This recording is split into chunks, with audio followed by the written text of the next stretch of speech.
Աղթալայի Սուրբ Մարիամ Աստվածածին եկեղեցու հրապարակը կրկին իր դռներն է բացել ամենահամեղ փառատոնի մասնակիցների ու հյուրերի առջև։ Խորովածի համահայկական 8-րդ փառատոնը բարձր տրամադրությամբ է անցնում։ Այստեղ են հավաքվել խորովածի, գարեջրի ու հետաքրքիր լուտեսների ու խմիչքների սիրահարներ, զբոսաշրջիկներ ու տասնյակ ռեստորանների ներկայացուցիչներ։ Այս տարի փառատոնին առաջին անգամ մասնակցում է նաև Հաղպատի Գայանե հյուրանոցը համատեղ Վահագնատուն խոհանոցի հետ։ Տաղավարի խոհարար Սերյոժ Այվիդյանի տպավորությունները մեծ են փառատոնից։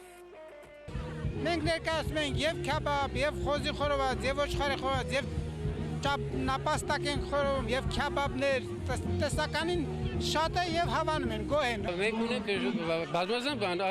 տեսեք, խնոցու կարակ ունենք, տնական մրգային օղիներ, ամենակարևորը հաճարով խլավ, որը շատ համեղ է եւ դեպի հատուկ մեր լուսակել համայնքի համար։ Քանի որ տրամադրությունը շատ լավ է, անպայման կմասնակցենք եւ հաջորդ տարի։ Այս տարի խորովածի փառատոնին մասնակցում էր նաև հայացքի մեծանուն բարերար Միքայել Արամյանցի թոռը Ալեքսանդր Ջանոևը։ Նա ասաց, որ ինքը խորոված շատ է սիրում ու փառատոնին մեծ ուրախությամբ է եկել մասնակցելու։ Իսկ աղթալեցիների ջերմ ու բարի ընդունելության շնորհիվ իրեն այստեղ իր տանն է զգում, ասաց նա։ Շատ հաճելի եւ հետաքրքիր է այստեղ գտնվելը։ Երևում է, որ ամեն ինչ լավ է կազմակերպված, իսկապես օրը լավ է անցնում։ Արամյանցի ծոռը 2012 թվականին Աղթալա համայնքի ավականի կողմից որոշում է ընդունվել եւ իրեն տրվել է պատվավոր քաղաքացու կոչում, ինչպես նաեւ մեր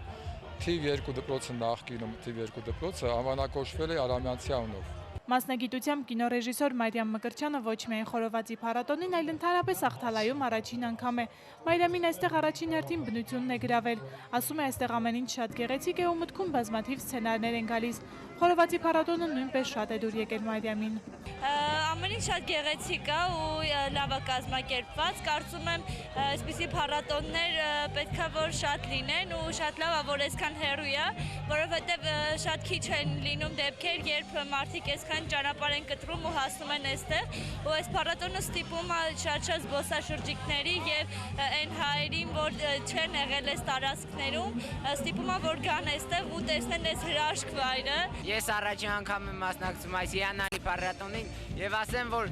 այստեղ ուղղակի ժամանակը շատ լավ է անցնում։ Տոլմայի փառատոնին եմ եղել եւ ակտիվ անձնավորություն եմ, որը միշտ մասնակցում է նման համազգային տոնախմբություններին, ուրախություններին, որովհետեւ ես գտնում եմ, որ անհրաժեշտություն է։ Խորովածի 8-րդ փառատոնին այս տարի մասնակցեցին 26 թիմեր։ Նրանց մեջ կային անհատներ, ռեստորաններ Հայաստանի տարբեր մարզերից, 3 թիմ էլ մասնակցում էին Վրաստանի Հանրապետությունից։ Սպարտակ Նազարյանը խորովածի փառատոնին նախորդ տարի էլ է մասնակցել։ Այս տարի որոշել է հանդես գալ որպես անհատ։ Եկել է կնոջ ու երեխաների հետ։ Պատրաստում ենք տարբեր տեսակի խորովածներ, շատ համեղ, խոզի խորոված, հավի խորոված, գառի խորոված, տարբեր տեսակի խորովածներ ունենք։ Երկրորդ անգամ մասնակցում խորովածի փառատոնին, անցած տարի էլ մասնակցել ոսկի մեդալ առաջի տեղ, լավագույն մտահղացում։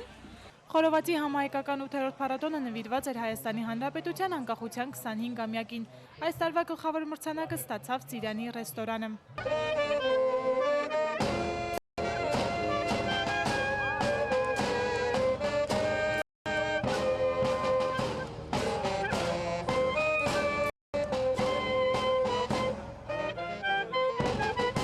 Լուսինե Փարսադանյան, Գևորգ Քոչինյան, լուրեր։